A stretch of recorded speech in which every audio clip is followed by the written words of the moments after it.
Radharani Srivasadi Gaur Bhaktivinoda Hare Krishna Krishna Krishna Hare Hare Hare Rama Rama Rama Hare Hare. So we have the disappearance of LochanDasThakur, appearance of Jiva Goswami, and the appearance of JagadishPanditby. LochanDasThakur was on the 4th, I believe, 2 days ago, but it's been asked to be included in today's discussion, so we'll start with LochanDasThakur, and we'll try to give a brief overview of each of the lives and the contributions of each of these great personalities.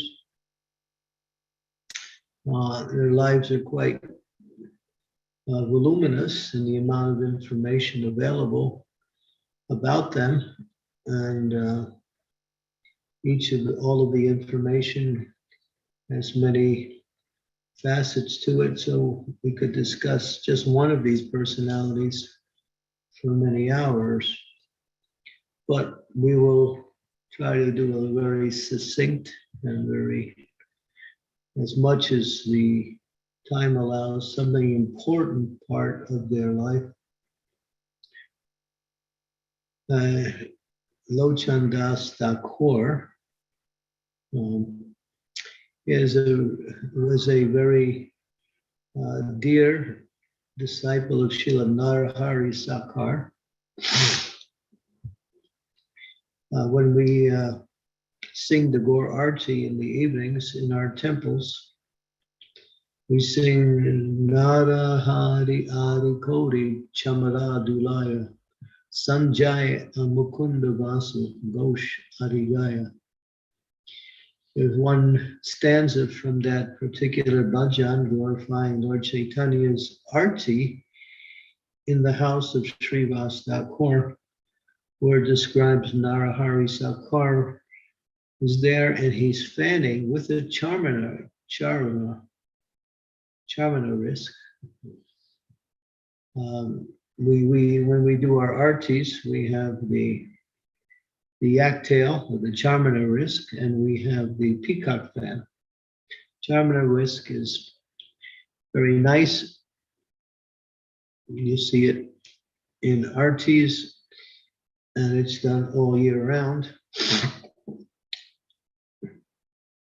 And in describing that particular arti, you'll see Narahari is mentioned as one who is fanning Lord Chaitanya with the charmana wrist. So one of his disciples was LochanDasThakur.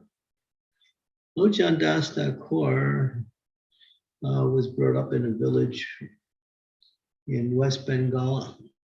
At a very early age, he wound up getting married. His marriage was a child marriage. His wife was I think 8 or 10 years old at the time, and he wasn't much older.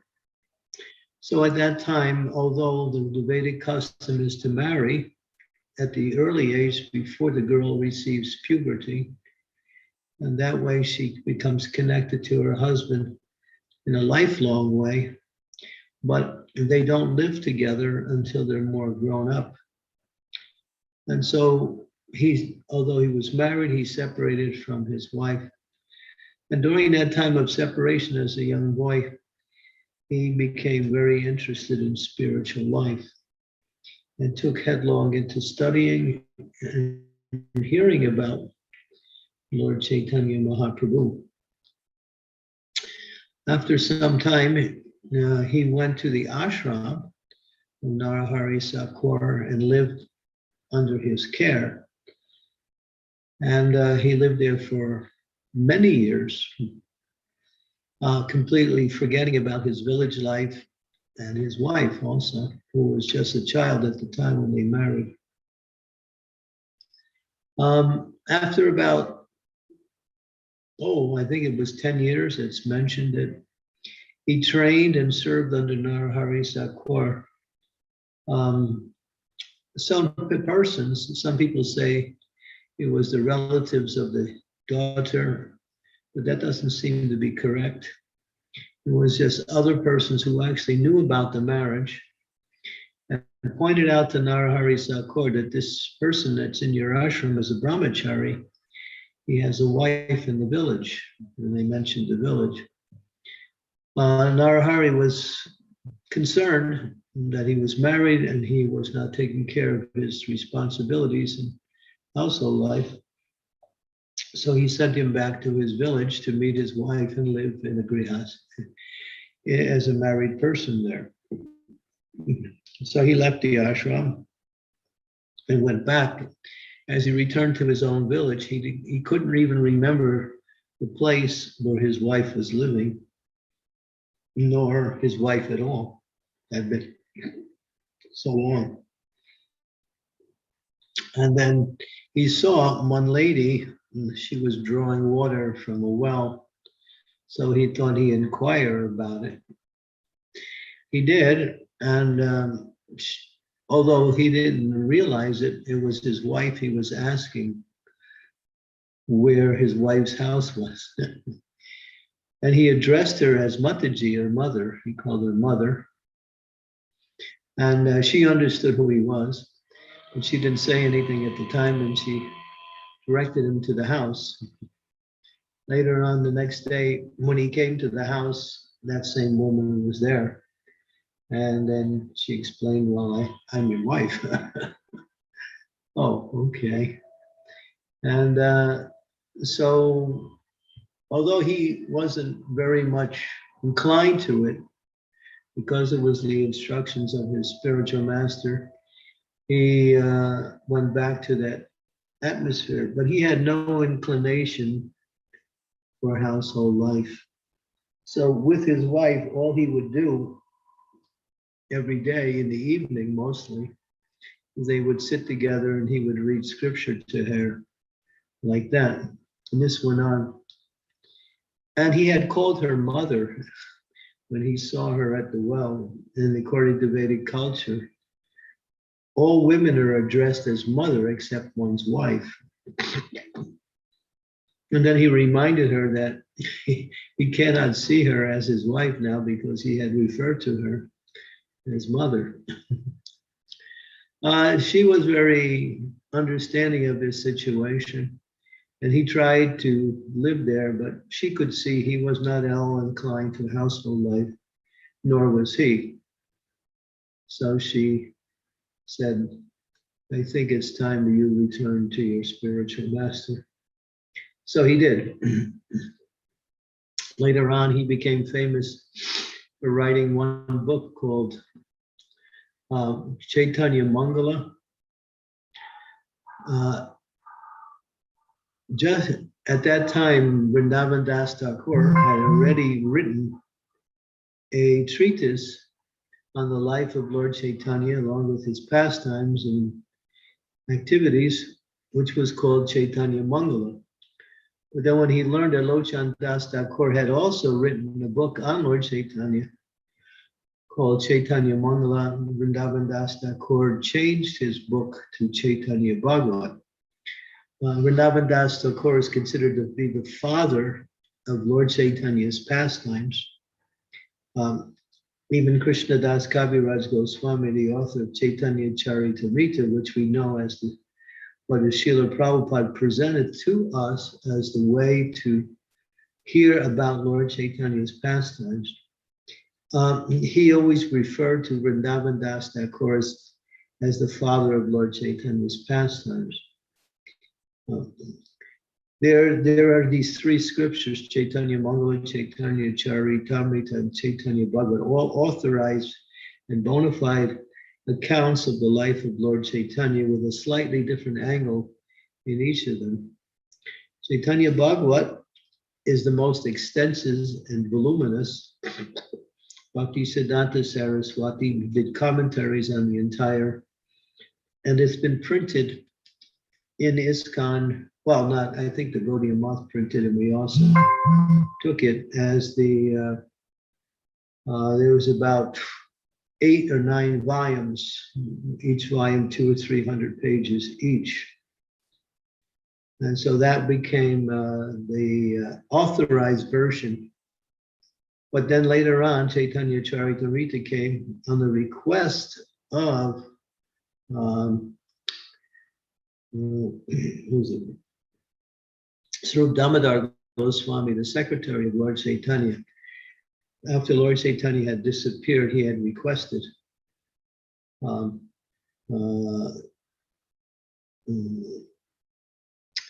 he requested Vrindavan, Krishnadas Kaviraj Goswami to write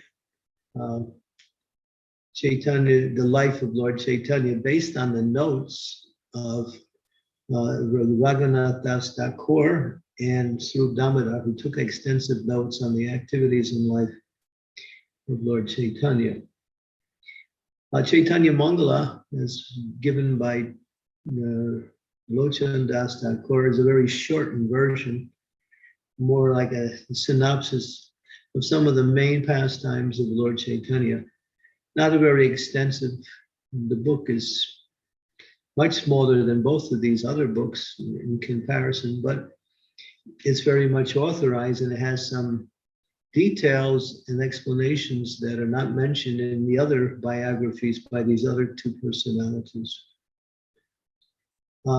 So that became also one of the authorized versions. And particularly, Lord Chaitanya's marriage to Vishnu Priya is extensively described in Chaitanya Mangala by LochanDasThakur, where you don't find that detailed explanation in either of the other two accounts of Lord Chaitanya's life. Each of the authors sort of focuses a little bit on one particular aspect, but Krishnadas Kaviraj Goswami is very careful not to try to surpass Vrindavan Das Thakur. And he mentions some of the pastimes that Vrindavan Das Thakur mentions, but he does not go into details. For instance, in the pastime of Lord Chaitanya marching with all his devotees on the house of Chand Kazi. After the Kazi had broken the drums, the Lord got angry and organized Maha Harinam Sankirtan, and millions of people from all over the universe came for that Harinam. Vrindavan Das Thakur spent 745 verses describing that particular pastime, where I think Krishnadas Kaviraj Goswami only spends about 100 and some verses on that. So you'll see the emphasis is slightly different on it. And the unique feature about Vrindavan Das Thakur is that he is an initiated and follower of Lord Nityananda more than he is of Lord Chaitanya. He accepts both, but he always glorifies Lord Nityananda as his supreme guru. And therefore, you'll find chapters in Vrindavan Das Thakur's account on the life of Lord Chaitanya that are simply dedicated to the life of Lord Nityananda. You don't find them in Chaitanya Charitamrita. In Srila Prabhupada's establishing our Krishna consciousness movement, he chose Chaitanya Charitamrita for two reasons. One, or maybe we can actually mention three reasons. One is that in Vrindavan Das Thakur is mostly Leela. There is not so much tattva or philosophical explanations. But those philosophical explanations were given by Srila Bhakti Siddhanta Saraswati in his commentary on Chaitanya Bhagavat. And therefore, Srila Prabhupada didn't want to present Chaitanya Bhagavat to us and write purports on that, because it is the etiquette not to try to surpass the previous acharya by writing about the same thing they wrote about. You can comment and critique what they wrote and write to explain what they wrote, but Prabhupada knew he had to give his own Bhaktivedanta purports, and so he chose Chaitanya Charitamrita. And to give chastity to his own spiritual master by not trying to surpass him with his own commentaries, And the second reason was, again, Chaitanya Charitamrita is more tattva. It's a lot of lila, but tattva is supported extensively in Chaitanya Charitamrita, because you'll find that there are many, many, many verses that are referenced by Krishna Das Kaviraj Goswami in relationship to the leelas coming from Srimad-Bhagavatam. Bhagavatam verses are mentioned to support the leelas in Chaitanya Charitamrita. You don't find that either so much in LochanDasThakur's work nor in Chaitanya Bhagavat. But you do find an extensive commentary by Bhaktisiddhanta Saraswati. So we recommend the devotees read Chaitanya, all three of these accounts, because they all have a specific flavor that's unique, yet at the same time, they're covering very nicely both the Leela and the Tattva of Lord Chaitanya Mahaprabhu. Okay, that's a little bit about, and then we can speak a little bit about SrilaJivaGoswami. Jiva Goswami, Rupa Goswami, Sanatana Goswami, Vande Rupa Sanatano Riguyugo, Sri Jiva Gopalako. 6 Goswamis of Vrindavan are the heirs to Lord Chaitanya's teaching, and they have taken those teachings and written many, many books about the glories and pastimes of Krishna in Vrindavan, along with the tattva of Sanatana Dharma, eternal religious principles. Jiva Goswami is considered to be the most prolific out of all of the writers in Vaishnava culture in explaining philosophical teachings from all angles of vision.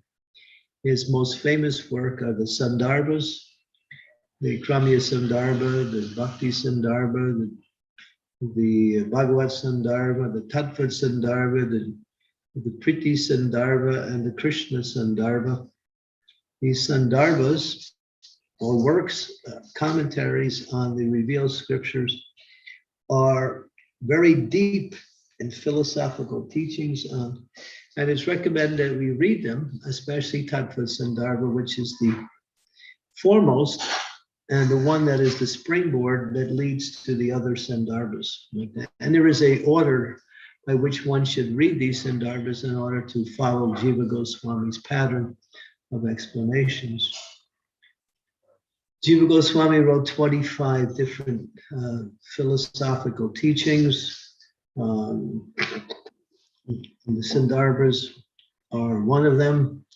And of course, he's written many other books and also commentaries. He grew up in the village, which we know now as in an area which is now East Bengal. He was the younger,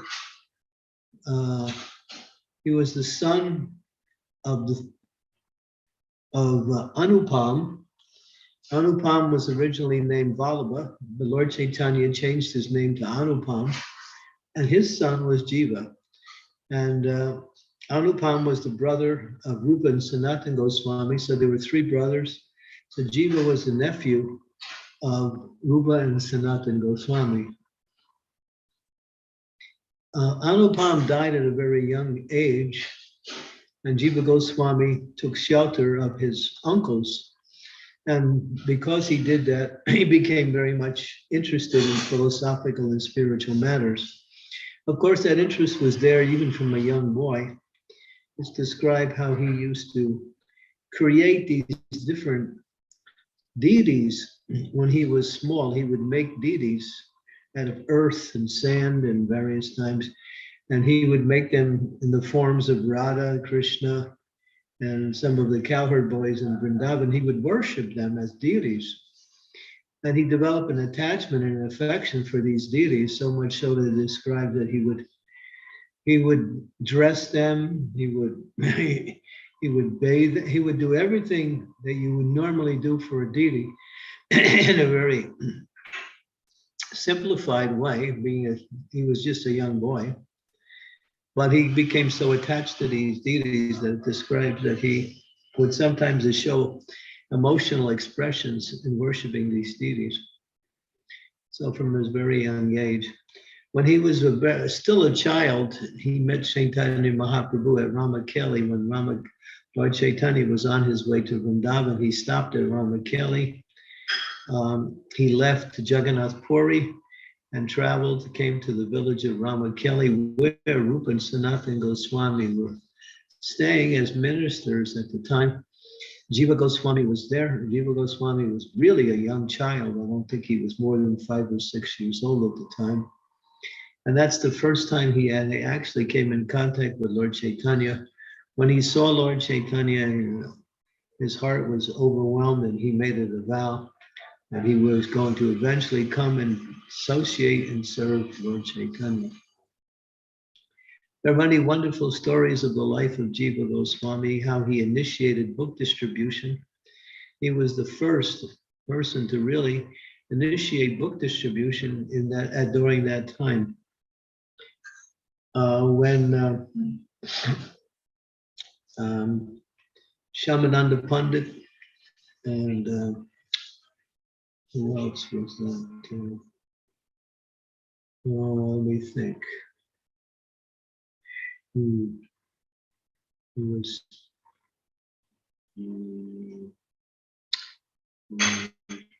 Can't think. LochanDasThakur. Somebody can remind me of that one great soul? LochanDasThakur. Not Narottam, but Srinivasacharya. Srinivasacharya. Yes, Srinivasacharya, Narottam DasThakur, and Shyamananda Pandit were living at the Vrindavan at the time, and Jiva Goswami made a program to have all of the main books of the Goswamis at that time copied. There was only one copy of some of the main books. Ujjvala Nilamani by Rupa Goswami, Brihad Bhagavatam Rita by Sanatana Goswami, and other works of the Goswamis, also Krishna Das Kaviraj Goswami's Chaitanya Charitamrita. Jiva Goswami packed all of these books in a large trunk, and he asked these 3 souls to take these books to Navadvip from Vrindavan, they were in Vrindavan, and have them copied by the scribes there, and made many copies. So, and so he arranged that. But unfortunately, when they took the box of books, along with 11 guards in a caravan, the books were stolen by one king, King Birhambir, in the province of Vishnupur. And at that time, the 3 of them had to separate. Narottam went back to Ketarigram, his own home, to preach. Shyamananda Pandit went to Utkala, which is known in the area of Jagannath Puri, to preach. And Srinivasacharya stayed to retrieve the books, which he did. And then, of course, the books were taken to Navadvip and copied.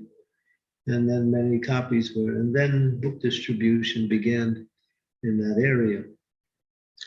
Like that. And you'll see in one book by Nityananda Das, he describes, or not he describes, but there is an account of the letters sent by Jiva Goswami to Srinivasacharya, to who else?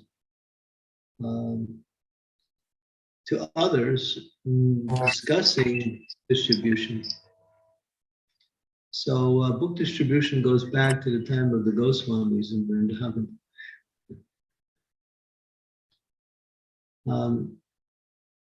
Jiva Goswami is quite controversial.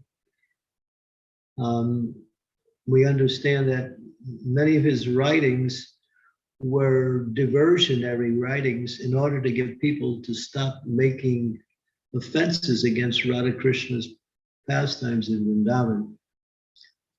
So there are two relationships with Krishna in his female counterparts. There are the gopis and the queens, or there is what is called Swakiya Ras and Parakiya Ras. And Parakiya Ras is lawless love, and that is Krishna and the gopis. The gopis are apparently, we have to remember this word, apparently married to other cowherd persons in Vrindavan, but they escaped to go to be with Krishna. And that is considered the highest and most purest form of loving relationships between Krishna and his parts and parcels. And then you have the marriage, which is called Swakiya Ras.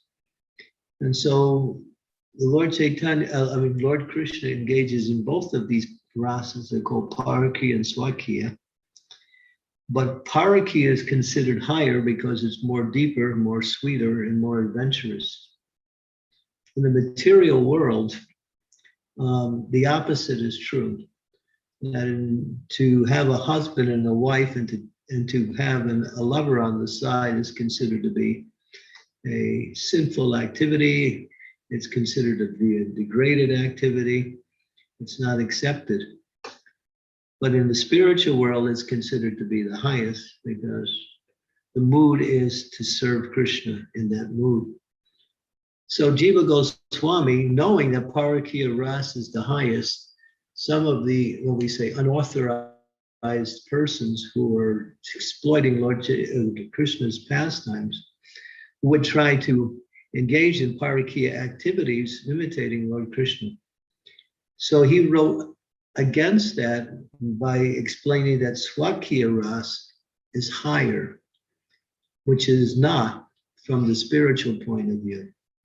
And therefore, he's sometimes seen in that way.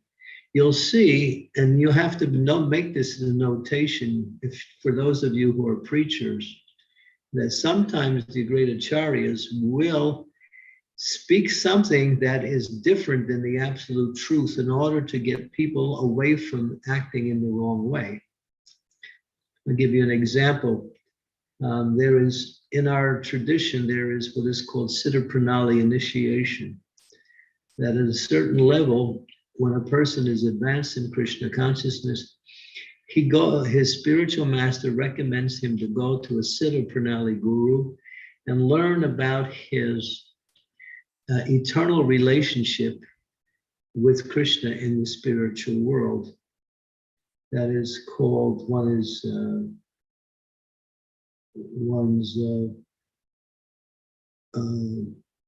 actual identity. Who are you in the spiritual world? What is your relationship with Krishna? What is your color? What is your dress? Where do you live? What is your name? What is your age? All of these are part of the Siddipanali.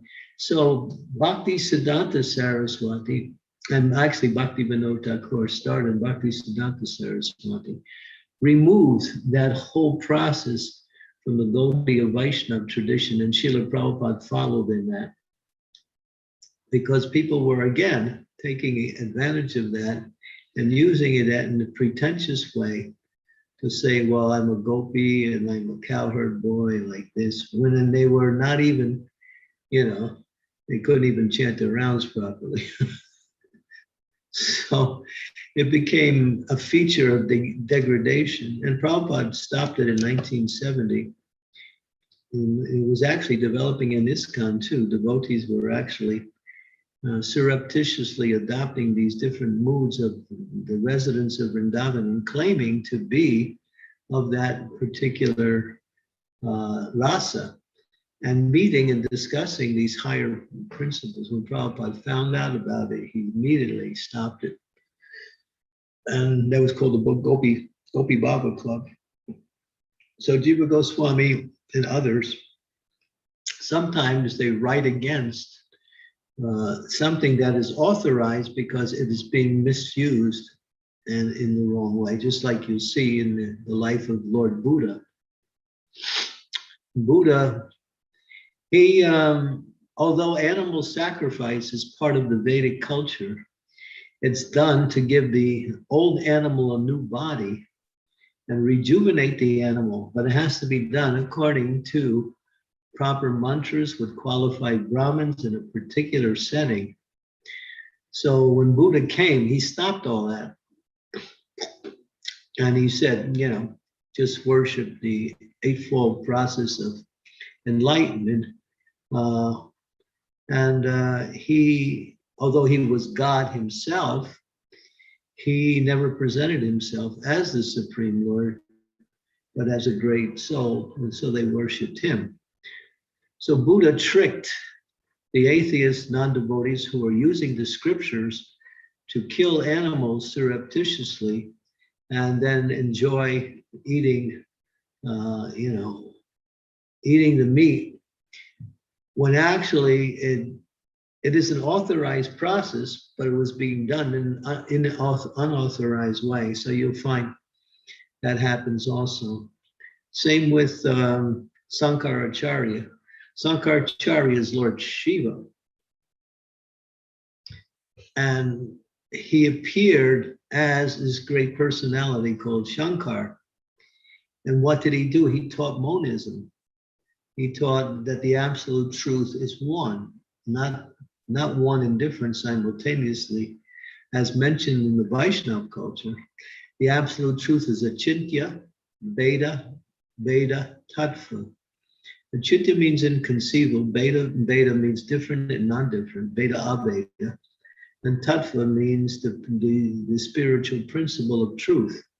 So the absolute truth is of that nature, that everything is one with and different from the absolute truth. But Sankaracharya came right after the time of Lord Buddha.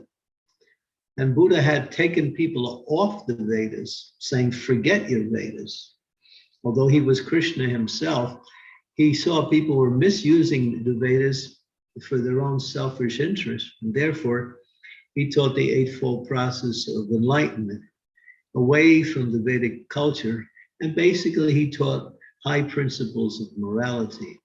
So to get people back on the Vedas, Sankaracharya followed in the footsteps. Now, he's Lord Shiva. He's a Vaishnava, Vaishnava Yada Shambhu. He's the greatest of all Vaishnava. But he presented this impersonalist aspect of philosophical knowledge as being the topmost to get people back on the Vedas, but in a monistic way, teaching that God is one and the absolute truth is one. The absolute truth has no form. He is the unmanifested, undeveloped, or unvariegated Brahman effulgence. And then, of course, right after Sankaracharya, we have Ramanujacharya, who got people back on Vishishta Veda, describing the principle of the Jiva, relationship with the Supreme Lord as being the same and different. But it wasn't complete until Madhvacharya actually followed and came and completed that. And therefore, after Madhvacharya, then we had Chaitanya Mahaprabhu, who taught the complete process again. So you see how gradually the absolute truth is being delivered in different stages according to the mentality of the people of the time to understand and accept. And so this is how we can understand the different teachers who come in the line of the Supreme Lord and teach according to time, place, and candidate. Candidate means what is the mentality of the people at the time. Buddha couldn't teach, from the Vedas because people were using the Vedas in a very selfish and very, wrong way. They were using it for their own selfish interest. And you find that even happens today, even in our Krishna consciousness movement. People study the philosophy and have their own insight on what is the understanding. Sometimes they take Srila Prabhupada's statements out of context and twist it around to make it sound something different than what actually Prabhupada intended it to be. So that is the history. Therefore, you'll see as the the evolvement of spiritual knowledge continues, there's always a need to represent the truth in a slightly different way without changing the essential principles that make up the truth. And Srila Prabhupada was so expert at doing that.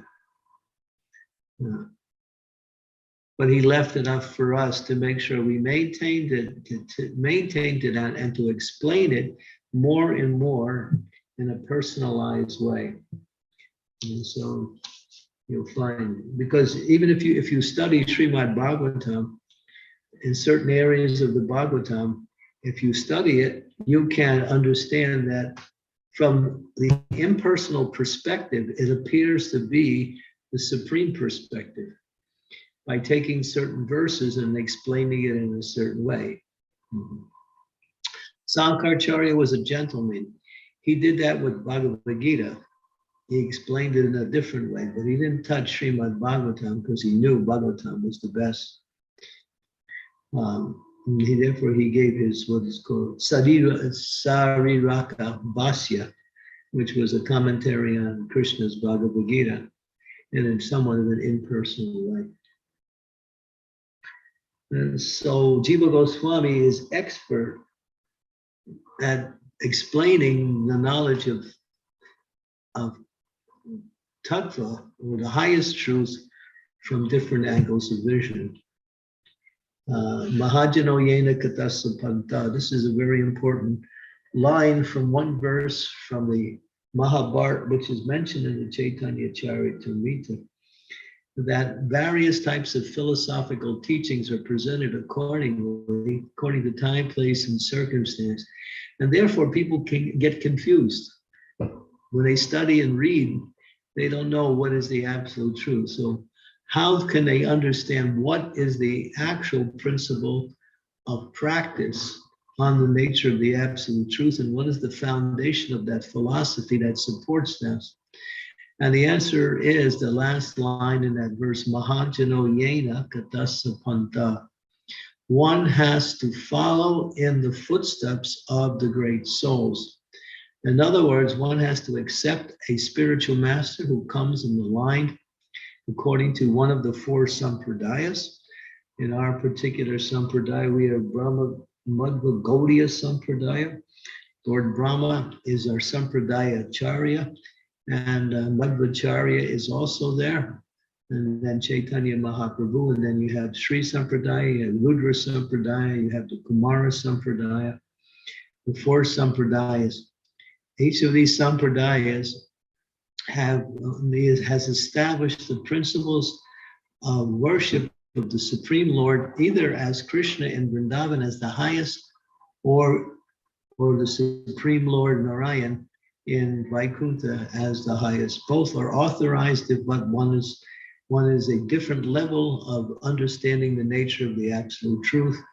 Because we are followers of Chaitanya Mahaprabhu, and he is Shri Krishna Chaitanya Radha Krishna Nohi Onya.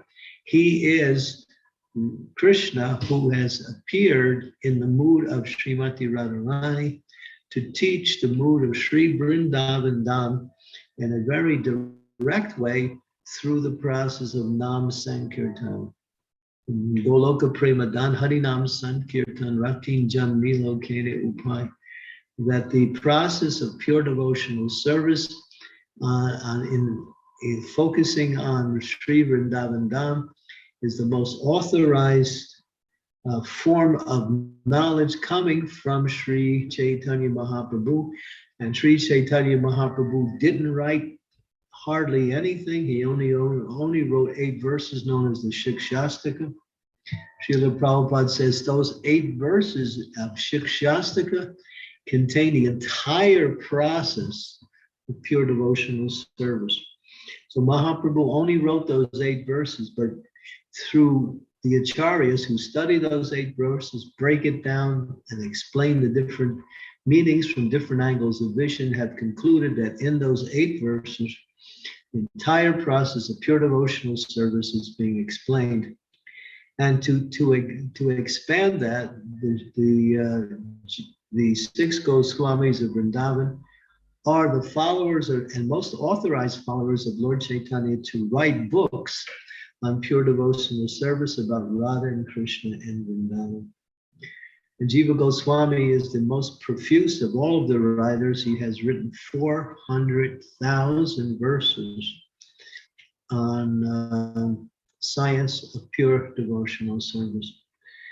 And his writing, although he's explaining the scriptures, even in his explanations, you require explanations because you read the Sandarbhas, you will have to read and reread until you can really clarify what is actually being explained like that. So this is Jiva Goswami. There are many wonderful stories about Jiva Goswami. How apparently he was chastised by Rupa Goswami because one very proud scholar had come to Vrindavan and had challenged Rupa Goswami and Sanatana Goswami in a debate. Rupa Goswami and Sanatana Goswami didn't want to bother with this arrogant scholar. So they said, well, he said, if you don't want to debate me, then you have to sign my paper saying that I have defeated you. And they said, sure, where's the paper? They signed it just to get rid of this person. But Jiva Goswami wasn't so happy that his uncles had submitted to this person, and this person was proud that he somehow or other defeated, which he didn't. He just got their signature just to get rid of him. So he debated this person, and he destroyed him. He completely annihilated this person in the philosophical discussion. And this person came running back to Rupa Goswami and explained that, how intelligent Jiva Goswami was. When Rupa Goswami found out, he somewhat became a little upset with Jiva Goswami. Why? He says, you're living in Vrindavan and you're becoming proud. It's not our business to debate these personalities. So he chastised Jiva Goswami for that. But Jiva Goswami was acting simply to protect the honor and prestige of Rupa and Sanatana Goswami, who were actually, very superior in knowledge to this person, but they didn't want to be bothered with, just defeating him. So they just said, all right, we're defeated. Just give us the paper, we'll sign it. But Jiva Goswami felt insulted by that and he defeated him. There are many wonderful stories like that on Jiva Goswami. He's criticized by Sahajas and people not in our Sampradaya for writing certain things that apparently were not true, but have been attributed to him as being his writings.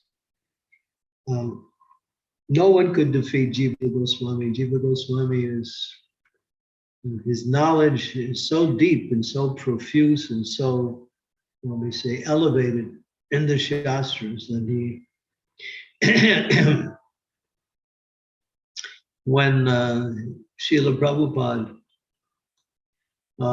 before he came to the West, he was living at Radha Damodar Temple in Sri Vrindavan Dham, which is the temple established by Jiva Goswami.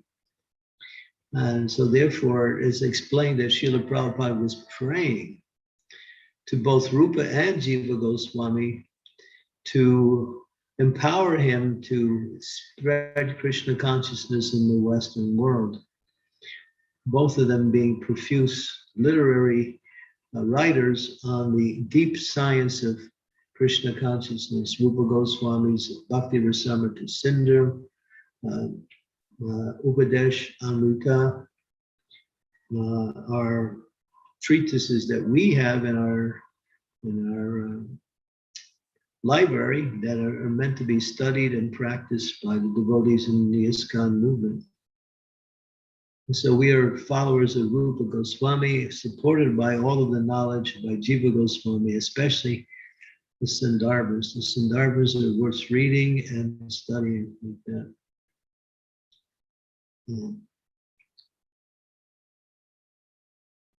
Okay, so this is a little bit about Jiva Goswami, like that. We also have Jagadish Pandit.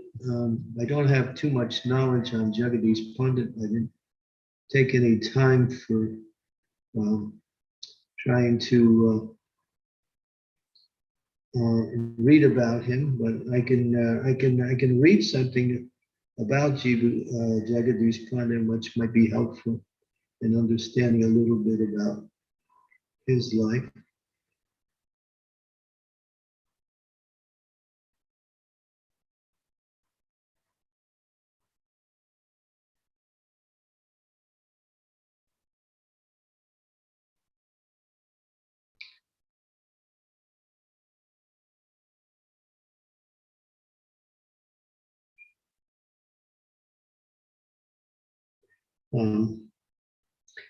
This is Jagadish Pandit. His father's name was Kamalakshan. His grandfather was Bhattanarayan.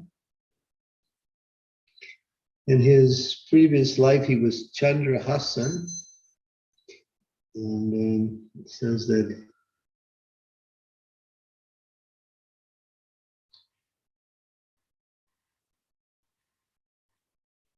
let me see. Describes a little bit here.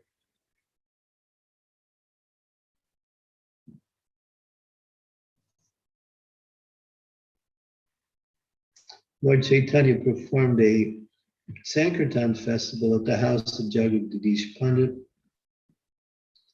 Lord Chaitanya was so pleased by Jagadish Pandit, he came and said, I will eternally remain in your house in the form of this deity. He had received the deity from Lord Chaitanya, and he worshipped that deity as being non-different to him.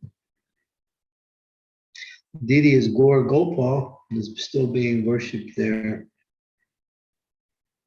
Jagadish was the brother of Haranya, who were both, they were the father of Raghunath Das Goswami, Jagadish and Haranya. Okay.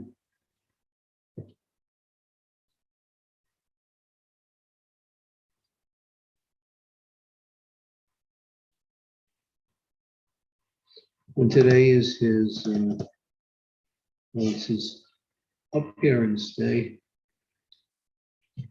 This gives you some details of his devotion to his deity and to Lord Chaitanya.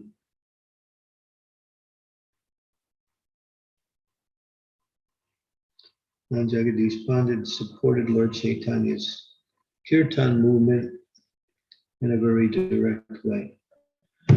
Okay, so maybe we'll, since it's almost 1 hour later, we'll stop here and see if there's any comments or questions.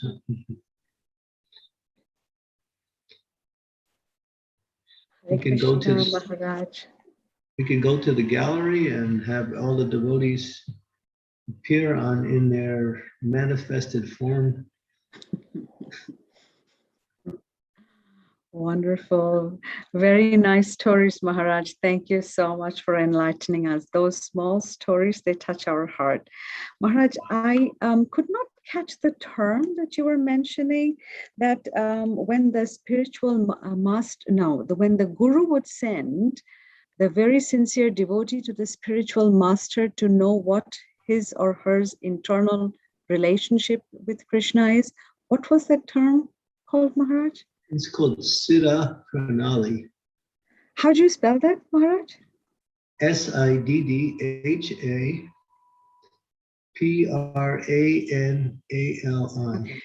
Siddipanali. Okay. Thank you very much. Yeah, the Siddipanali Initiation, but don't try it. No. Thank you. We ask the devotees to turn on your cameras so you can all appear in your manifested forms. Okay, there you go. It's getting closer. Any questions, devotees? Please unmute yourself or raise your hand. Oh, we have to. Hare Krishna Maharaj. Yeah. Yeah. Hare Krishna. Let me see. I don't have, yeah. Can you please explain again the difference between what Ramanuja Prabhu contributed and what Madhvacharya contributed? Well, one is called Vishishtadvaita, that's Ramanujacharya. There, you have to really see there's a difference of philosophical explanation of the relationship between the Jiva and the Supreme Lord, between these two personalities. So practically it's the same, but there's it was called Vishishtadvaita, where Madhvacharya did Dvaita Advaita.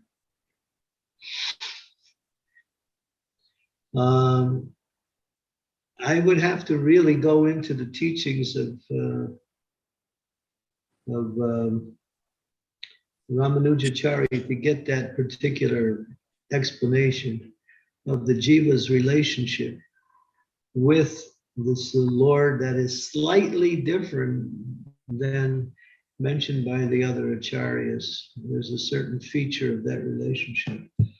I don't have my full library with me, and so that particular text that has that in it, I don't have handy. But you'd have to, it requires some study. It's not just a principle to be mentioned. It requires some study. It's based on the Jiva, us, the living entities. The relationship with the absolute truth is slightly different. Explanation of the tattva of that relationship between Madhvacharya and Ramanujacharya. Mm-hmm. Mm-hmm. I don't have that available. Yeah.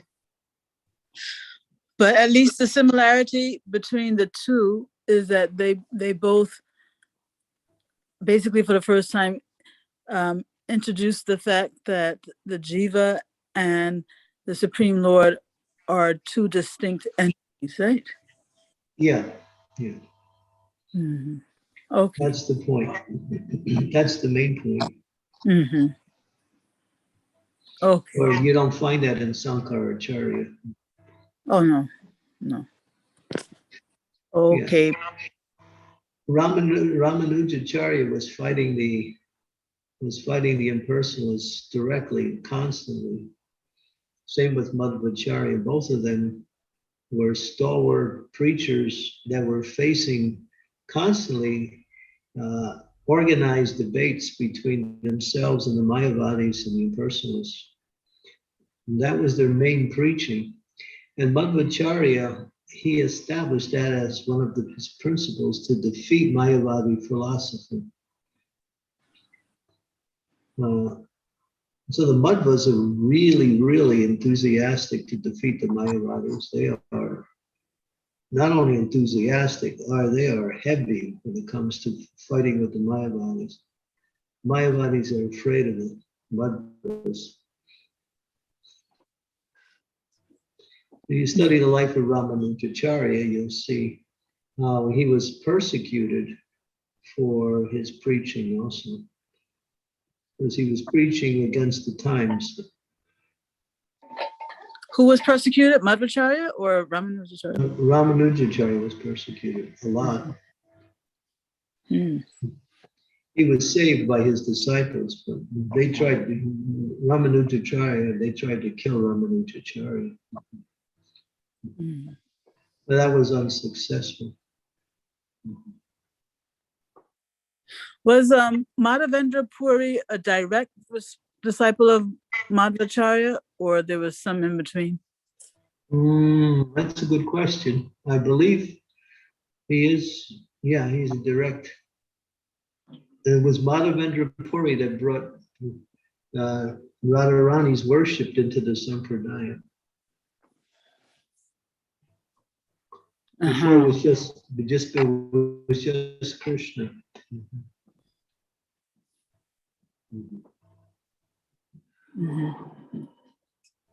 But yeah, it's mentioned that he was a direct, I believe, a direct disciple of Madhvacharya.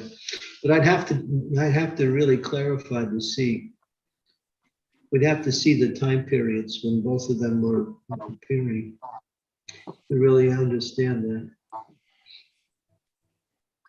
that. You said that Madhavendra Puri, he introduced Radharani.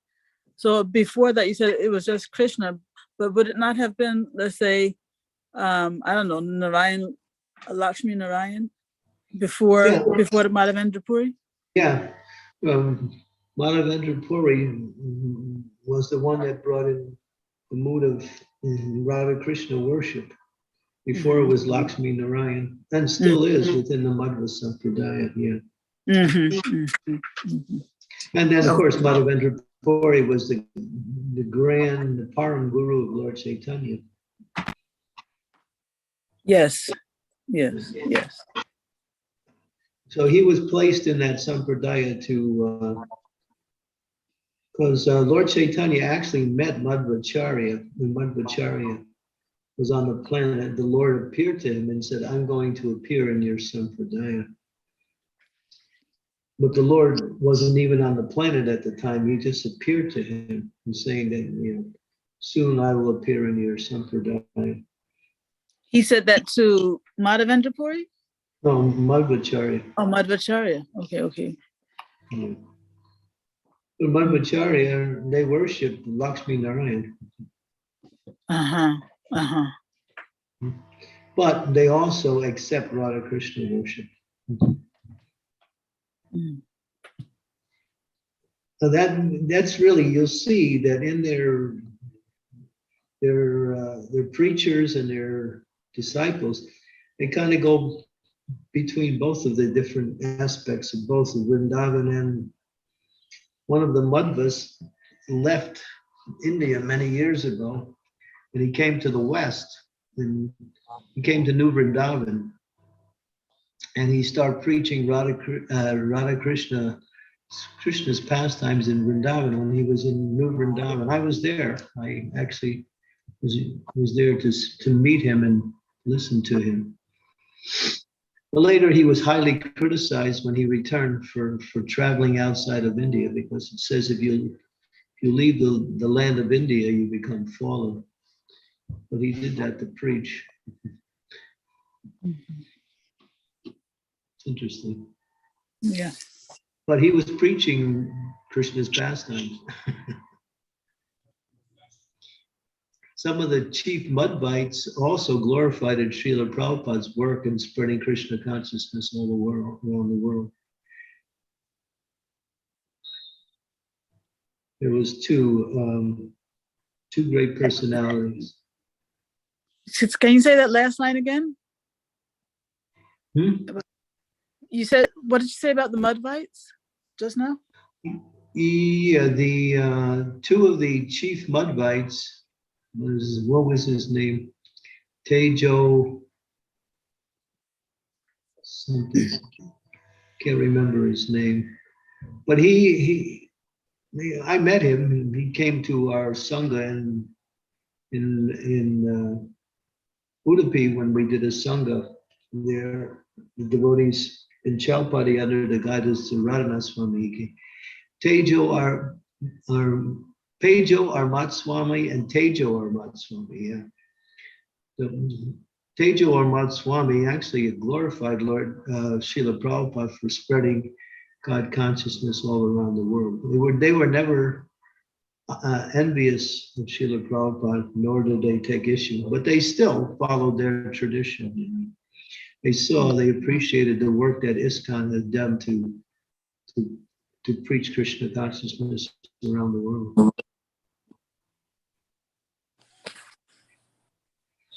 Mhm.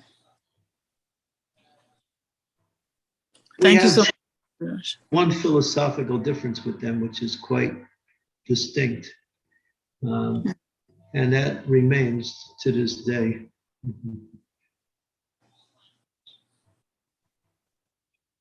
What is that? Lord Brahma, Lord Brahma? the pastime of Brahma Mohan Lila, Yeah. they don't accept it. Why? Because they say Brahma is the head of the Sampradaya. And Oh. they say Brahma cannot become bewildered. Uh-huh. Yeah. But he was by Krishna. Mm-hmm. Right. So they don't accept that Lila. Mm-hmm.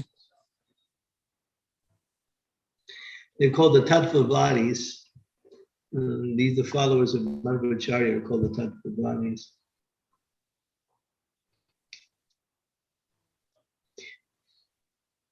The Tattvavadi sounds like very generic. I mean, It is a generic statement, but that specifically relates to the followers of. When you say Tattvavadis, you think of the followers of Madhvacharya. mm-hmm. Okay. Yeah, that's true also, because it is a generic term, Tattvavadi. Mm-hmm.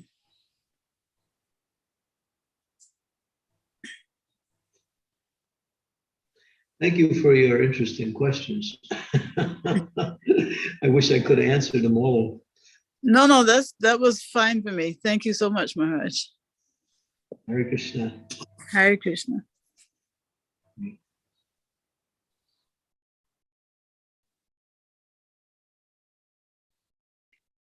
Thank you, Mataji, for your very interesting questions.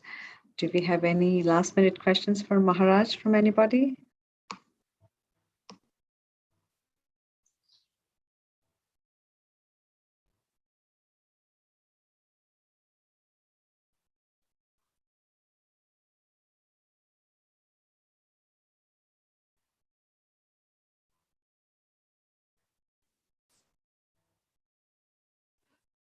Hare Krishna Guru Maharaj, please accept my humble obeisances. I'll wish to share Prabhupada. Thank you so much for the wonderful class and very inspiring pastimes, Guru Maharaj. Thank you so much. I really liked about Jiva Goswami, SrilaJivaGoswami. So, Guru Maharaj, so can we have access to those sandarbhas which he has written, Guru Maharaj? The Sandarbhas by Jiva Yeah. Goswami? Yeah, they're available.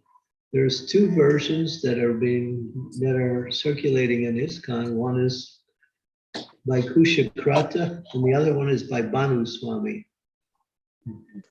I have a set of the Sandarbhas and by Bhanu Swami. So Bhanu Swami has taken the Sandarbhas and presented it. So he's a scholar in our movement, Bhanu Swami. Bhanu Swami, and then also, I think one other devotee who was in the Gaudiya Math also did the Sandarbhas. But you'll find it's a slightly different presentation, but the essence is still there. Some people like Kushakrata's presentation, and others like Bhanu Swami's presentation. But it's there, each of the Sandarbhas are one book. First you you read the Tattva Sandarbha first, and then you go to Bhagavad Sandarbha. From Bhagavad Sandarbha, you go to Paramatma Sandarbha. Paramatma Sandarbha, you go to, I believe, Bhakti Sandarbha, and then you go to Krishna Sandarbha, and then Priti Sandarbha. And Kramya Sandarbha is more like a summary of all of the Sandarbhas.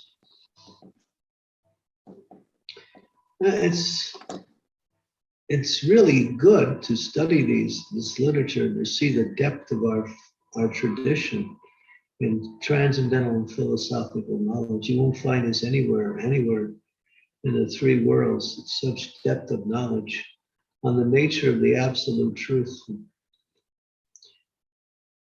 The absolute truth cannot be fully studied. It's just too complex. Even the Vedas, although the Vedas are as complete as possible, still, there's still more that could be included. But if you study from three angles of vision, one is called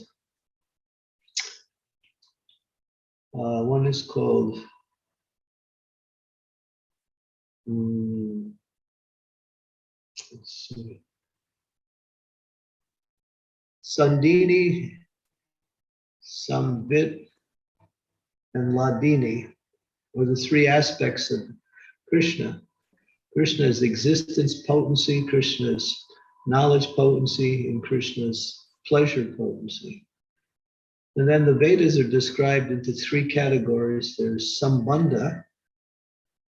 If you read Bhaktivinoda Thakur's book on Sambandha, he breaks down all of the categories in the Sambandha category and explains them through a question and answer presentation. And then you have Abhideya, and you have Prayojana.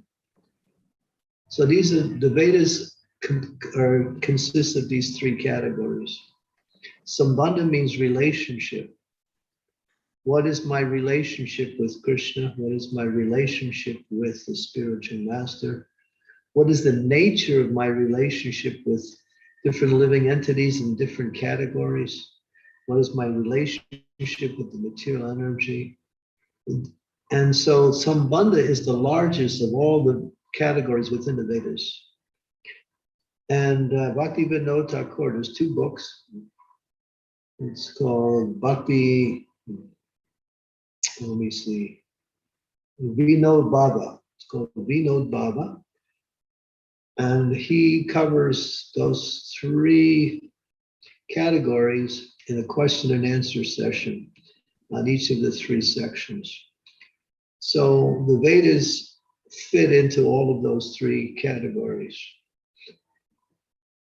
Because unless you have a working knowledge of Sambandha, you can't really execute the process of bhakti properly.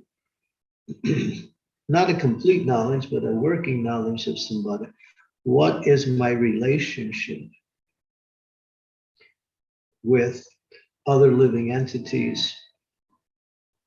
That's the most important part as the foundation for the execution of devotional service. It's all about relationship.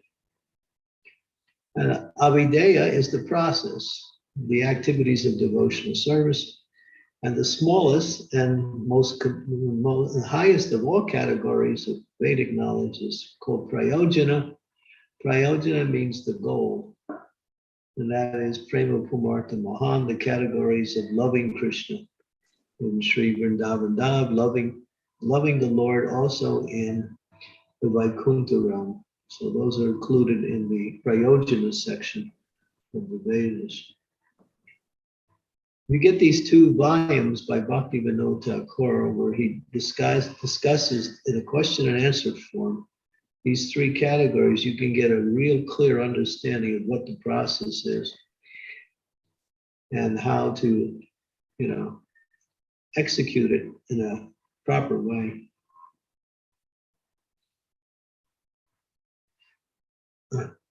Everything is based on spiritual sentiment, but it's all guided by philosophical knowledge. As Prabhupada said, philosophy without, what is that? Philosophy without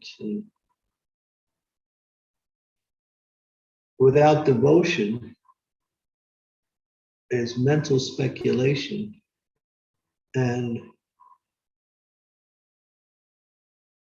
devotion without philosophy is sentiment or fanaticism. You have to combine these two principles in everything that we understand. What is the emotional expression guided by the philosophical knowledge?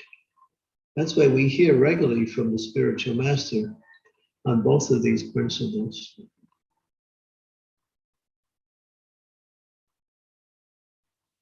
It's like when you hear Krishna's pastimes in Vrindavan, and they sound just like ordinary boy and girl pastimes. So people get sentimental about these things, but they don't understand the basis of it. And that basis has to be understood in relationship. What is the nature of Krishna, and what is the nature of the Vrindavan atmosphere, and how this exchange is actually the highest form of transcendental knowledge and spiritual love, and not something that you can compare to in this material world. So unless you have that understanding, you'll become what they call sahajya, taking things cheaply. And then you don't make any advancement, you simply go the other way. So it's a great science. We have many books.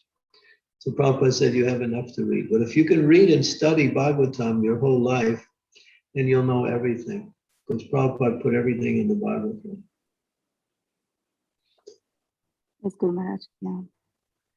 Thank you so much, Guru Maharaj. Now there's where you want to put your focus on Srimad-Bhagavatam and Bhagavad-Gita. These are the two main scriptures. Sure, Guru Maharaj. Definitely. Thank you so much. Hare Krishna. Haribo.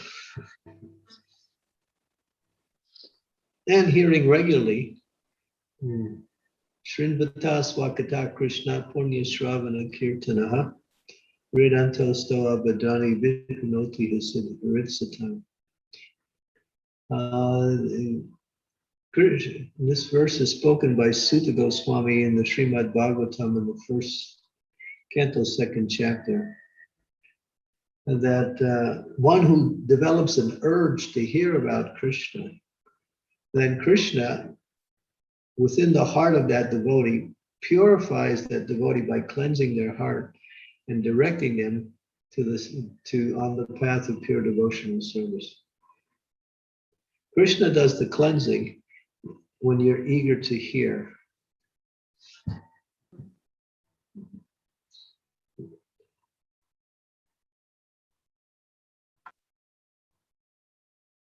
Thank you so much, Maharaj. Thank you so much. Any last minute questions, comments from devotees? Yeah, Hare Krishna. Maharaj, can I just follow up on what you just said about the books to focus on? So I think I might have heard that the one book that, I think it was two, but one book that Srila Prabhupada took with him on the Jaladuta was the Chaitanya Charitamrita. Was that correct? Is that correct? Yeah, that's true. And he presented Chaitanya Charitamrita in a summarized version when he first came, called Teachings of Lord Chaitanya. Mm-hmm. And that was the first, that was the... So the reason why I'm asking is, let's say we have, but if we could only focus on one book, why would you not choose the CC? Well, over the other two? Well, Prabhupada writes about that. He says that Bhagavad-Gita is preliminary and Bhagavatam. He says Bhagavad-Gita is preliminary, Bhagavatam is actually college, and Chaitanya Charitamrita is actually postgraduate study. And so the main two scriptures of the Gaudiya Vaishnavas, not just Vaishnavas, the Gaudiya Vaishnavas are Srimad-Bhagavatam and Chaitanya Charitamrita. These are the main two. Because the life of Chaitanya Mahaprabhu is living Bhagavatam. Yeah, so that's especially why I was thinking that, since CC kind of like includes Bhagavatam, right? Then I would think that if I had to, rely on one, then I would pick the CC. No, I think CC is more exclusive in talking about the activities and pastimes of the Supreme Personality of Godhead. But in Bhagavatam, you have 10 subject matters. You have Sarga Visarga, which is creation and subcreation. And Prabhupada says that you cannot understand Krishna and Vrindavan unless you have a working knowledge of Krishna being the supreme power in existence as the force that has created everything. Otherwise, we misunderstand Krishna's pastimes in Vrindavan, and we can't enter into that. That's why first canto and second canto are Sarga and Visarga mostly, as a foundation for understanding higher knowledge. Mm. And the historical setting by which the Bhagavatam is unfolding also. The Pandavas and the Battle of Kurukshetra, which is, of course, the foundation for the teachings of Bhagavad-Gita. So they're all interrelated. But, Prabhupada has said different things at different times and with different emphasis. But when you see where he's emphasized, he definitely says Bhagavatam and Bhagavad Gita, these are the two main scriptures. But Yeah, I'm also thinking. And he also, then Chaitanya Charitamrita is postgraduate knowledge like that. But then Bhakti Siddhanta Saraswati will give you another angle of vision. Mm-hmm. He says, those who read Chaitanya Charitamrita first, they can understand Srimad-Bhagavatam. Yeah. Yeah, I've heard that argument also because Lord Chaitanya, he shows us what devotion and action looks like. Right, exactly. And that's what Bhagavatam's about, right? But that Bhagavatam deals with also the other incarnations of the Lord, such as, the Matsya, Kurma, not Kurma, but Matsya, Varaha, the Shringa, all of the Vaikuntha realms. Okay. Because not each and every devotee has their, what we call, Siddha Deha, or their eternal relationship with Krishna in the spirit, in Vrindavan. Some are Vaikuntha Vasis. Mm-hmm. So just for example, when Lord Chaitanya was here, Murari Gupta was one of his associates, but Murari Gupta was an incarnation of Hanuman.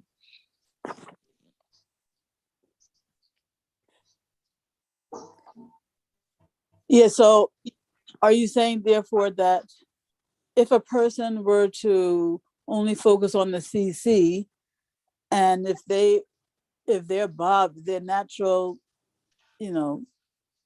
bhav is not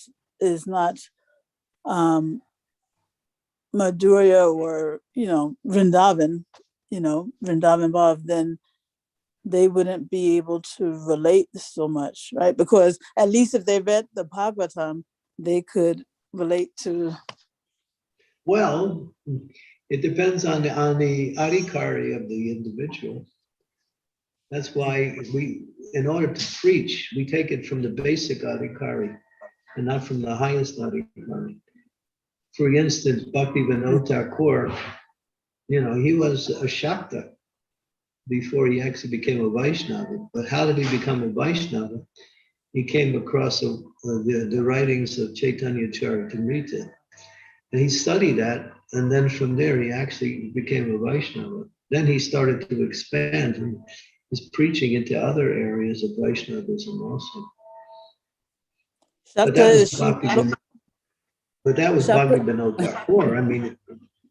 you want to start off with CC, that's nice, but I hope you understand that that the principles of CC are foundationally explained in Bhagavad Gita. Shakta means Lord Shiva? No, that's the energy of the Lord. You said that Bhaktivinoda was originally Shakta? A Shakta worship, yeah, Shakta worship. That's in his life. That's he even writes about it in his own biography. But so Shakta means he worshipped what? You know, the energy of the Lord, not the Lord directly. Durga, Like his Durga oh. Devi, the female aspect of the Shakti, they call it Shakti worship.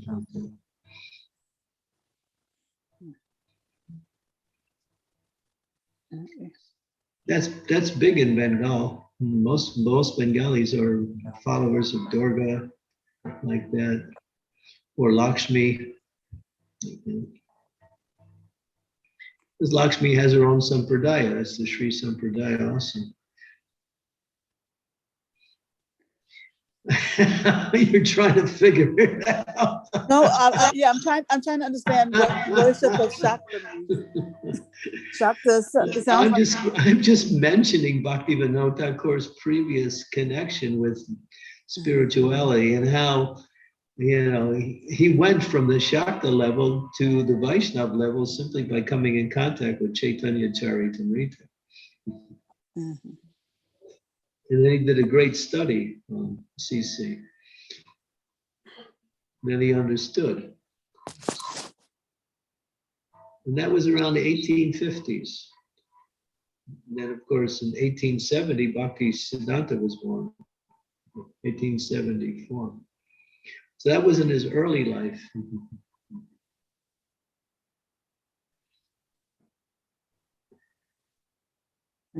Interesting. Yeah, I never knew that he was anything but Vaishnav before. You see in our temples, we have Bhagavad-Gita classes. Prabhupada started in the evening, Srimad-Bhagavatam classes in the morning. But he also gave classes in Chaitanya Charitamrita. He also gave classes in Nectar Devotion. And he also gave some classes in Sri Upanishads also. And Prabhupada covered that range for preaching. And so if you want to go to higher knowledge, you have to, just like if you want to go to higher, mathematics, you better have basic understanding of 1 + 1 is 2 and 2 + 2 is 4. Because if you get those wrong, yeah, everything else is wrong. Yeah. That's why Krishna in Bhagavad Gita, what does he start off with when he's teaching? What's his first teaching? You're not the body. Yeah, there you go. Until you at least have a working knowledge of that. You may not realize it, but you have a working knowledge of that. Then you can't go on to understand higher principles. It's just not possible. You have to understand that you're something different than this body that you inhabit. Mm-hmm.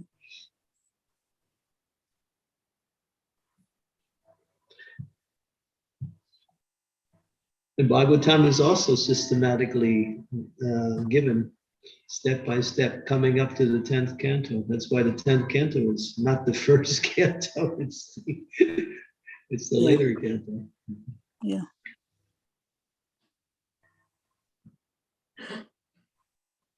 What in Chaitanya Charitamrita? What's the first chapter?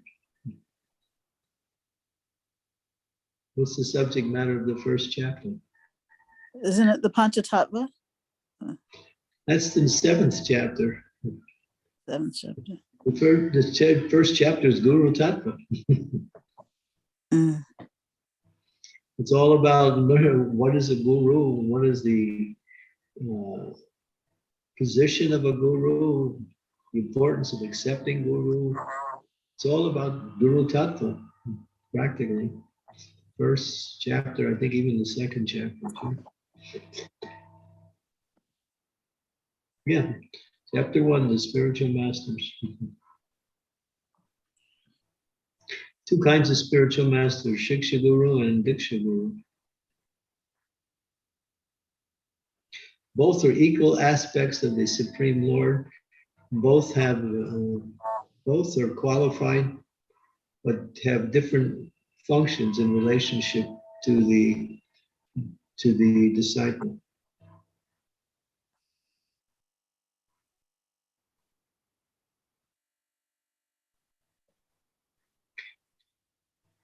You see, yes. So everything is systematically given in the scriptures to take us from one spiritual principle to another.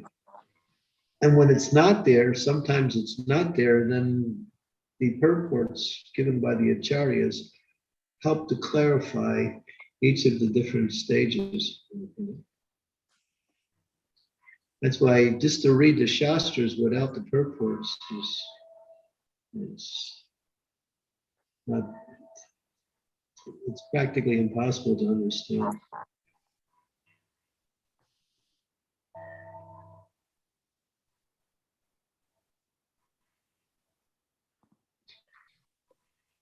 Where does Brahma Samhita fit in?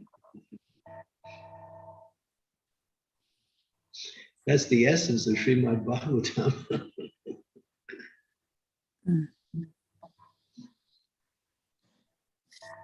And that's given in a very direct way.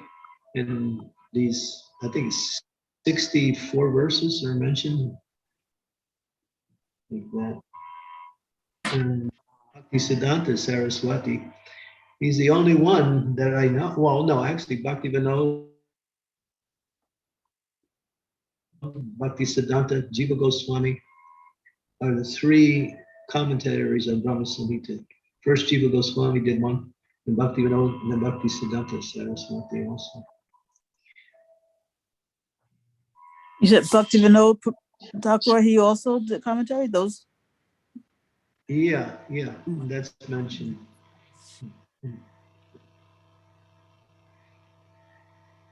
He did a commentary on Jiva Goswami's work, or he did what we call a tika. A tika is more like a critical presentation of the principles. But I mean, there's only one person in our whole society who has ever done a systematic presentation that I know of Brahma Samhita, and that was Tamal Krishna Goswami. And it's brilliant. It's really brilliant what he did. But he took all of those 64 verses, and I think he did it twice in two different places, once in Mayapur and then in Vrindavan in 1990 and 1991. And he systematically went through Bhaktisiddhanta Saraswati's commentaries, but he referenced everything on his own study from Srimad-Bhagavatam and from other works of the Goswamis to support the texts that are being mentioned. It's really an amazing presentation. Mm-hmm. So yeah, and then you have Brihad Bhagavatam Rita, which is also, that's also a condensed version of the Srimad-Bhagavatam by Sanatana Goswami. Mm-hmm. And then that was presented by Gopi Pranadana. Mm-hmm. Yeah. So yeah, you could go into all of these, but unless we have a working knowledge of Bhagavad Gita, we might get confused with this higher knowledge. Mm-hmm. Yeah.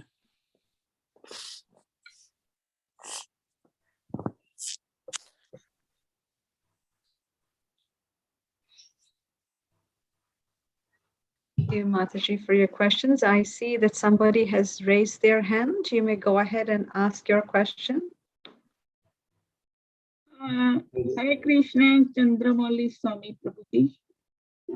Mr. and Mrs. N there, can you appear in person? My name is Neha. Okay, can you turn on your video?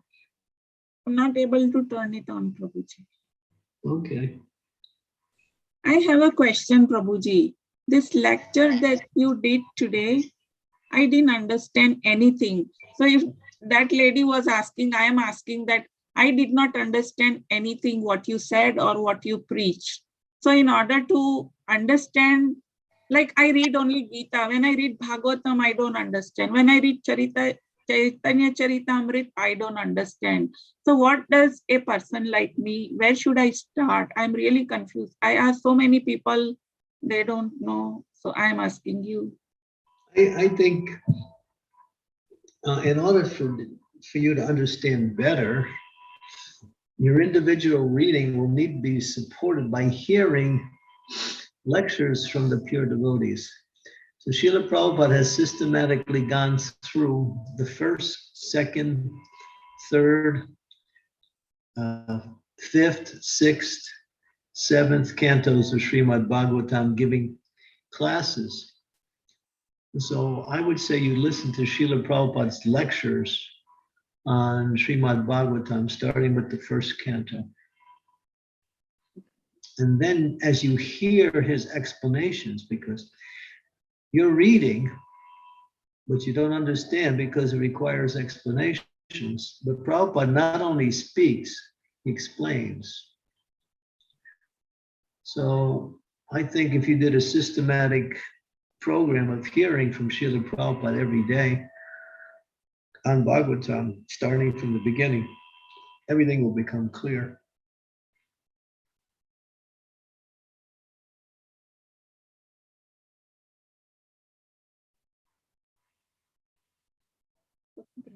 Thank you. Hare Krishna. For instance, I'll give you an example. Yes. When you read something you don't understand, what do? You read it again. And if you still don't understand it, you read it again. As you continue to reread it, you get a little bit more each time. That's one way. Just read, reread, reread. And that's Prabhupada's program for understanding things that are difficult to understand, is the process of rereading. But even more direct is to hear from the pure devotees as they give their explanations on the text that you're trying to understand.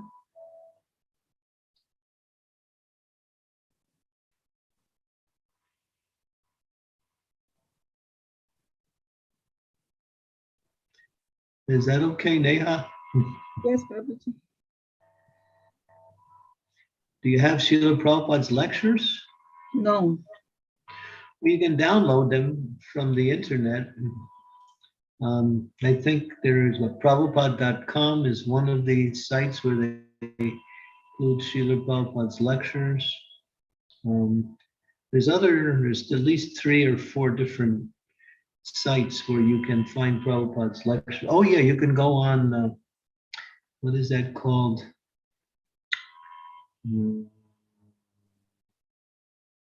That great website. It's the best in ISKCON. What's it called? Prabhupadvani. Say again? Prabhupadvani.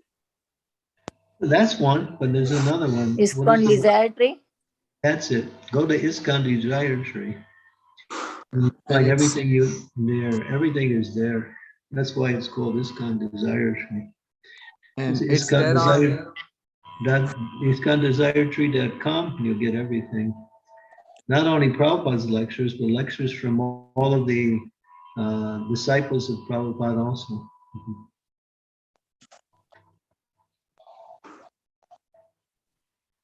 Here, if you want to learn, you got to develop this program for regular hearing. If you don't hear regularly, you won't learn.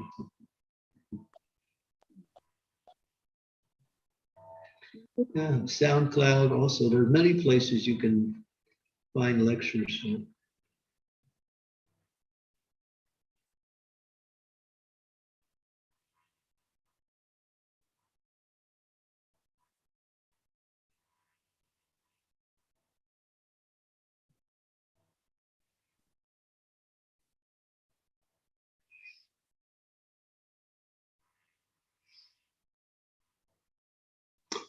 Okay, anything else? No problem.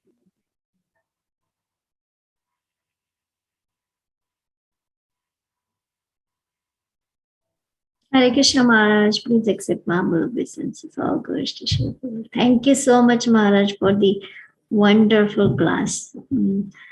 Maharaj, we are also Brahma Madhva Gaudiya Sampradaya, right? Yeah. Mhm. Correct. Why do they don't believe in Brahmas stealing the cows and No, I knew just the Madhvacharyas don't. The Madhvites don't. We do.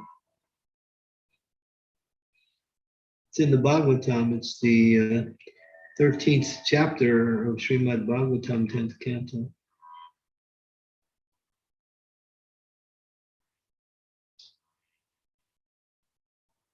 And it's interesting because Srila Prabhupada began the 10th canto when he was towards the very end of his stay with us. And he finished 13 chapters. So the last chapter Prabhupada did was Brahma Mohan Lila, which is really, really sweet.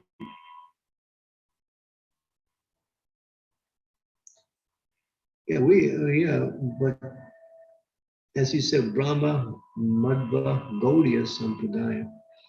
So Lord Chaitanya connected himself with the Madhva Sampradaya, which is connected with Lord Brahma. So that's why we're followers in that way. But the Madhvas, they have established their Sampradaya before Lord Chaitanya, and they also have a little difference of the philosophy in some parts, particularly on this one Leela. That's it.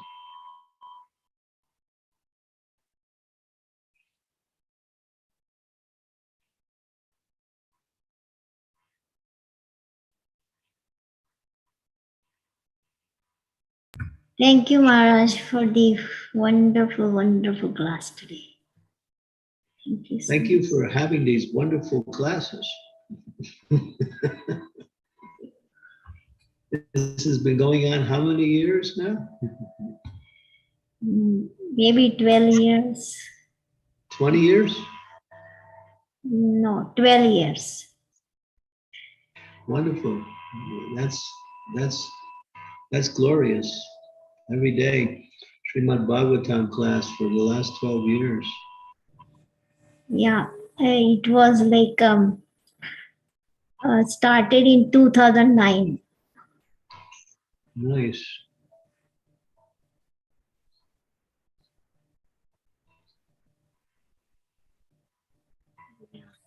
Thank you, Maharaj. Thank you for keeping it going. Great service to the devotees. It's a wonderful service. We are very grateful to you for your association, Maharaj. Just a little tiny insect in the bigger picture. The bigger picture is the real picture. I appear once in every 2 weeks and disappear after that. You have, every day there's wonderful devotees giving classes.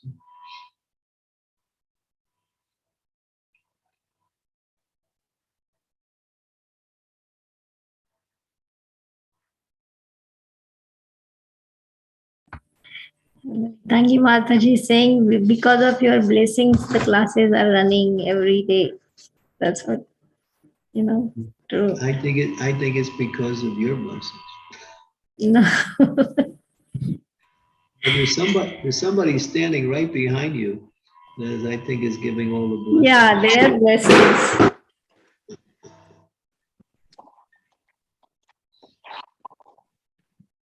Sri Radha Vrindavan, Sri Radha Shyam Sundar in Vrindavan. Yes, Maharaj, their blessings. Radha Shyam Sundar and Jagannath Baldev Subhadra too. Maharaj, imperfect, beings like us, like if something should go without blockage, it's only the blessings of great souls, Maharaj. So we're very grateful to you. You may come once in 2 weeks. That is a great blessing for us. But that really gives us whatever we need to get the other speakers and keep it going. So it's only the blessings of great souls, Maharaj, like you. Thank you so much. Well, I'm happy to do something, but everything you say is not correct. No,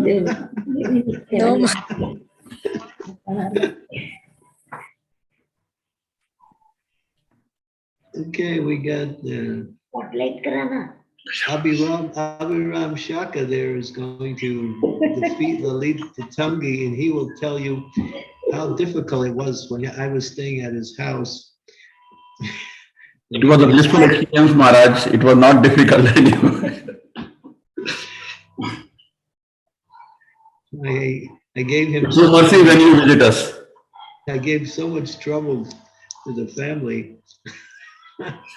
They had no peace. we have no words, Maharaj. We can only say that, whenever we visit his home, we remember, how you used to be there, talk to us, take lunch and give us so many instructions, even play with us. We have a video of, you and all the kids and all of us playing ball. So. Don't show that one.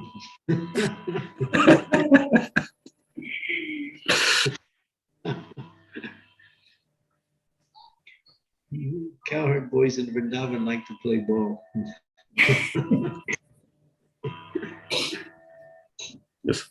It's your mercy, Maharaj, when you visit us and give us the guidance, instructions, so that we can continue a little bit of sadhana, what we do. Yeah, it's when I came to your house, thought I was in the wrong house. I saw this palace. It's Jagannath house, Maharaj. Jagannath Nivasa. It was actually non-different than Jagannath Puri. Jagannath's not only there once, he's there twice, just to let everyone know that this is where he wants to be.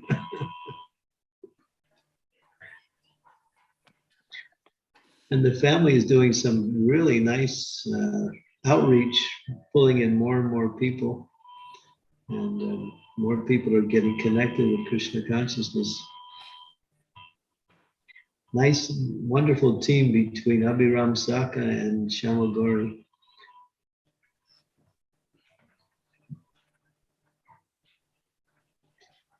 And they have weathered some storms too over the years, and they still remain fixed in their preaching and in their practice of Krishna consciousness. Yes, Maharaj. Every Sunday they're hosting the Sunday program. Practically all programs are hosted there. All Maharajs come there. So. And Abhiram's been sending me pictures of new people that are coming into the fold. Something for the holidays. Just yesterday, the day before, he sent me some more pictures of another program with some more new people. Yeah, that was 31st night, Maharaj. Our way of attracting devotees instead of letting them go to some party somewhere. Yeah, this is the real party. The party that never ends. Yep. We need a reason to keep celebrating, right? Prabhupada said, we could have a festival every day. He said, that is our tradition. He didn't say just a gathering, he said a festival. Yes.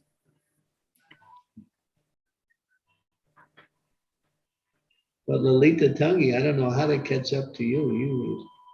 You escaped. Now We will come to Maharaj. you're in winter wonderland up there. Yeah, I terribly miss Maharaj. I'm going to have to come to Toronto and take you back to Charlotte. Please, Maharaj, whether Charlotte or not, take me back to Godhead, Maharaj, with you, or wherever you go to assist you in Srila Prabhupada's service. But I can see you left Charlotte in order to preach to the Torontoites. No, They Maharaj. really need it up there. It's No, I more needed some maintenance work because I was getting proud and very offensive. So, yeah. You were proud because you knew so much and you couldn't use it, No. so you went someplace to use it. No. You know when I used to give class and I used to get stuck on something and I would say, Lalita, what is that verse or what is that? And you would give it to me immediately. Maharaj, you would have already started the verse and, giving us a chance to remember that. So it's your mercy. Okay.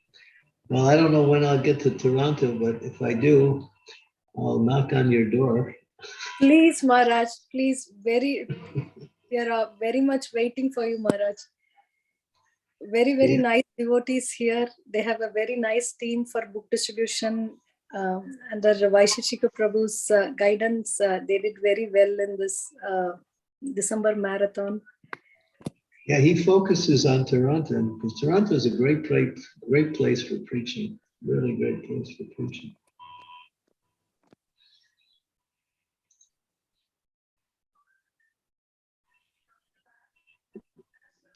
Okay, so it's a little past my lunchtime. Yeah. Like about an hour and a half past, but that's okay. Oh my God. This is the real Prashad. Oh, Krishna. Yeah, we can maybe end the call, Mataji. Yes, let's go ahead and no last minute questions, I hope. So Vancha Kalpatarubhyascha Kripa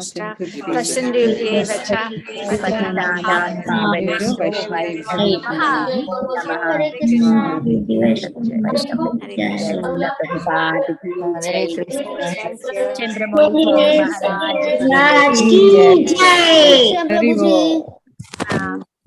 Thank you so much, Maharaj. Hare Krishna.